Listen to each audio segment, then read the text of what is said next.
Hi there, welcome to the latest episode and the first of today's 10-minute moans. The topic of this 10-minute moan is another £41.7 million given to private bus companies from Scottish Government, Scottish taxpayers' money. Okay, this is on top of the £300 million that I discussed in an earlier video a couple of weeks ago, which is used to give those under 22 free bus passes, which doesn't seem to be the success we're looking for, because the under 21s aren't going to libraries and museums and art galleries. They seem to be going to other suburban areas to expand in ed culture in the radius of the chaos that they can create. So this new £41.7 million is stories taken from a website called greenfleet.net, which seems to specialise in driving the switch to cleaner fleets. Excuse me. And this article that's been released today has a headline, £41.7 million for bus decarbonisation in Scotland. 252 new zero-emission buses and coaches will come to Scotland's roads, backed by Scottish Government investment and delivered by a new bus industry consortium. £4.17 million grant funding will support 8 operators led by electric vehicle fleet specialist Zenobē to deliver the buses along with a Scottish-wide charging network for use by buses, coaches and HGVs. The investment completes the second and final round of subsidy from the Scottish Zero-Emission Bus Challenge Fund, which brings together businesses from across the bus, energy and finance sectors and builds upon £113 million the Scottish Government has already invested in zero-emission buses and supporting infrastructure. So that means we're up to £150 million. Okay? First Minister John Swinney said, supporting zero-carbon buses as a sustainable means of public transport across Scotland will connect communities and open up new economic and social opportunities. The investment will deliver 100 new intercity bus routes and reduce greenhouse gas emissions by more than 600,000 tonnes over the lifetime of the fleet by encouraging more people to swap the car for efficient public transport, which is crucial to reaching net zero by 2045. This is a net zero target that SNP were so far away from, they had to extend because it was originally 2030. This investment will deliver this bit's good. Every pound from the Scottish Government will leverage £3.20 of private sector investment, demonstrating that our shared decarbonisation goals can be met by working together when it comes to removing carbon emissions from our bus and coach fleets.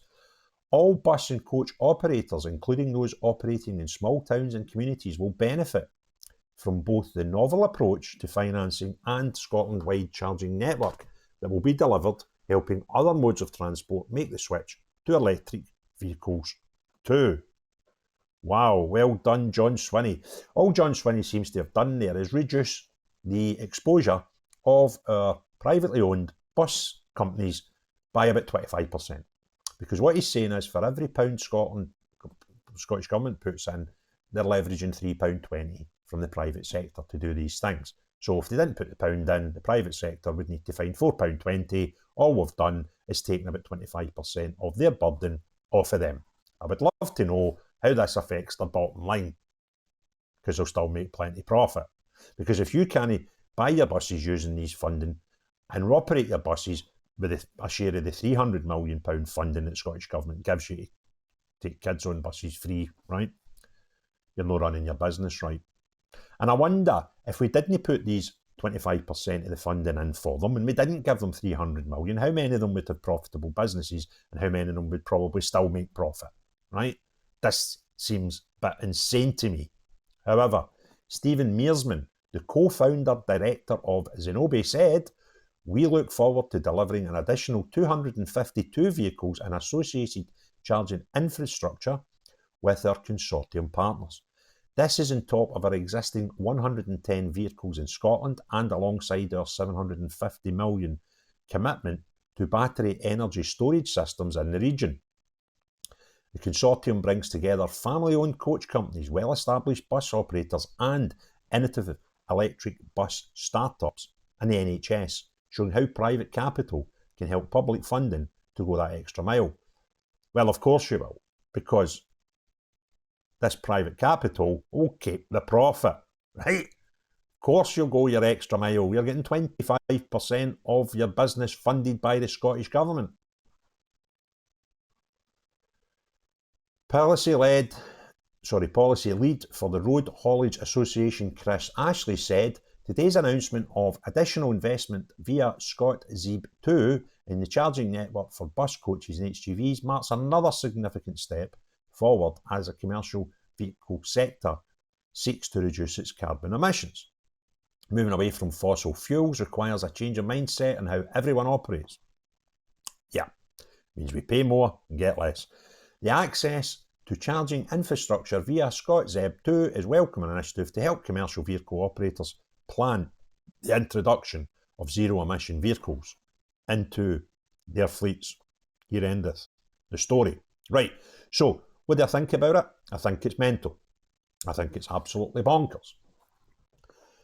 We've got a target of zero emissions for 2035. We're at 2024 just now. That means we'll get 11 years, right? Now, why are the bus companies getting all this grant money and why are we not giving it to other people that could help zero emissions, right? Because private individuals and private businesses in every other sector are faced with the prospect of not being able to buy a petrol or diesel vehicle by, I think it's 2030, that might have been put up to 2035 as well. So every other business, every other person in the United Kingdom has got to account for that, right? And plan for that and reach that date where we can no longer buy petrol or diesel. Brand new cars, obviously the ones that are on the road will run out eventually, and every year we'll see less and less petrol and diesel cars after that point. But from that point, any business that runs a fleet of cars, any business that even buys a company car for one single person, will have to have switched to electric. People are already starting to do that. I know private businesses that have already invested in fleets of electric cars, charging points, all this stuff. So I don't understand why the bus companies need a separate funding to anybody else. If running buses isn't a profitable thing, then no problem. Have it back in the publicly owned. I don't see a problem with that. And then it's down to the people of Scotland to provide a service for the people of Scotland that's fit for purpose. We don't need to subsidise anybody, and if the thing does turn a bit of profit, guess what? We can reinvest it. If it breaks even, that's fantastic. We've just given people cheap fares, right? But what Scottish Government again have done is put the onus on some private businesses, but heavily subsidise some of them. And I probably, as I get a bit older, my political views change, and I used to think privatisation was the way forward for everything. But now I'm getting to a point in my life where I can actually understand that having some of these things like transport and fuel, energy, having them in the publicly owned, it's probably not a bad thing. Because if you're going to subsidise them, because they can't turn a profit themselves to enable them to make the necessary investments to keep their businesses legal and going in this dream of net zero, then don't subsidise them. Don't renew the licences. When they all turn around, the same you could do with the rails as well. When the licences are up for renewal, just keep them. Don't put them out to tender. And publicly own our transport and energy. Probably not a bad start. And these are things that I've only came to think of in the last few years. Prior to that, I just thought privatisation is the way forward. But privatisation that needs government subsidy doesn't make sense to me. If you're going to subsidise it and throw money at it, you could run it yourself and lose. Well, we're putting in, when this grant's finished, there's another £150 million into the buses alone. We've already put in £300 million to give tickets to under 22s free.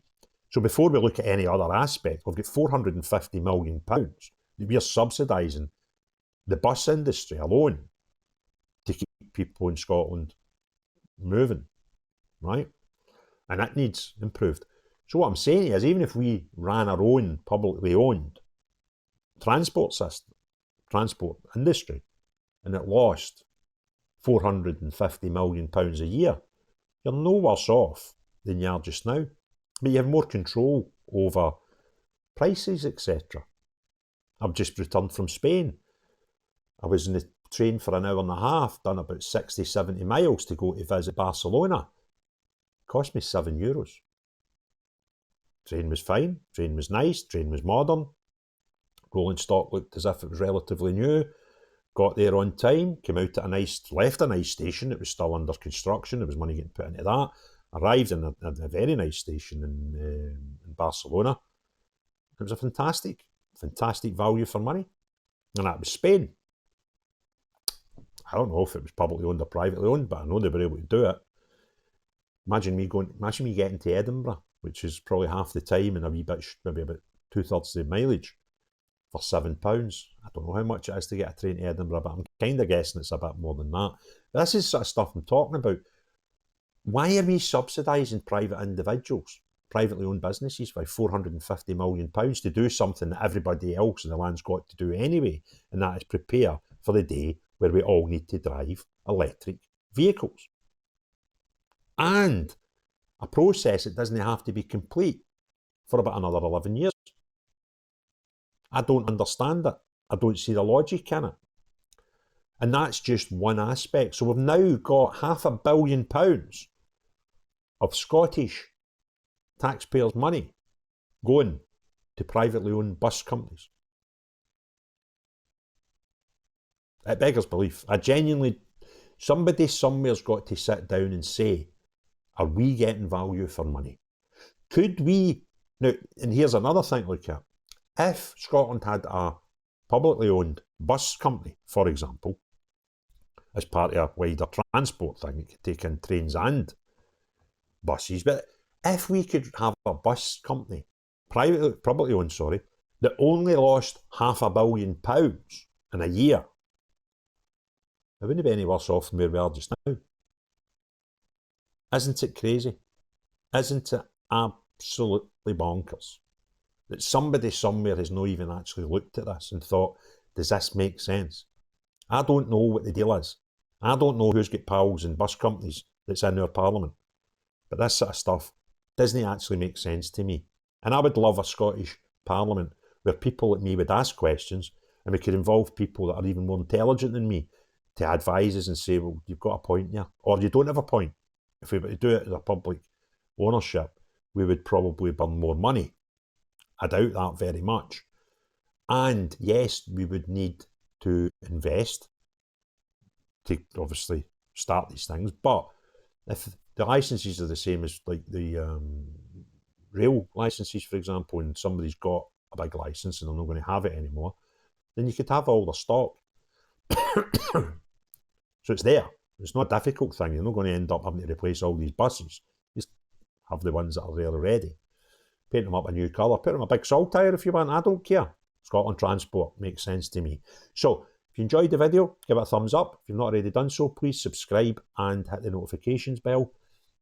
And unless you are John Swinney, any of the other crackpots in SNP, or any of the always and ever reducing number of cult members, everyone else, have a great day. Cheery bye now.